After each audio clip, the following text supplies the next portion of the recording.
So, ఒక జనరల్‌గా ఏం జెప్తారంటే మదర్ ఏం తింటే పాలిస్తారు గాబట్టి పిల్లలకి అదే వెళ్తది. సో, వీళ్ళకి జలుబయిందంటే నువ్వేం తిన్నావు? వీళ్ళకి మోషన్స్ అయిందంటే నువ్వేం తిన్నావు? ఇది జనరల్‌గా ఇంట్లో ఇనబడుతా ఉంటది. నిజంగా ఉంటుందలా? ఆహ్, ఎక్కువుండదండి. హ్మ్. బట్ కొంతవరకు ఉంటుందనే చెప్పాలి. ఓహ్!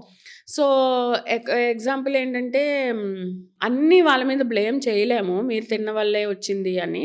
బట్ కొంతమందేంటంటే మదర్ ఈ శనగపిండి ఐటెమ్స్ తినేస్తారు. ఆహా!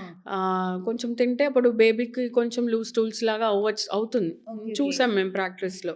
So, though textbook or literature says it has got nothing to do with what the mother is eating. Hmm. Mother తిన్నదానికి దీనికి ఏం లేదు అంటారు గానీ, కొంతవరకు ఉంటుంది హ్మ్. లింక్. హ్మ్. సో, మేబీ ఒక 25, 30% హ్మ్. ఉంటుంది. సో, కారంగా తిన్నప్పుడు కొంతమందంటారు బేబీ క్రాంకీగా ఉండింది 2 డేస్. సో, బేసిక్‌గా ఏంటంటే మదర్ డైజెస్టివ్ సిస్టమ్ గూడా ఇంకా అంతగా రికవరీలో ఉంది గాబట్టి definitely good to avoid spicy food. Okay. So, avoid in general కొంచెం గ్యాసీ ఫుడ్స్. హ్మ్. అది బేబీ కోసమనే కాదు. సో, బేసిక్‌గా మదర్ గూడా ఈజీగా ఉంటుందని. యాహ్! హ్మ్.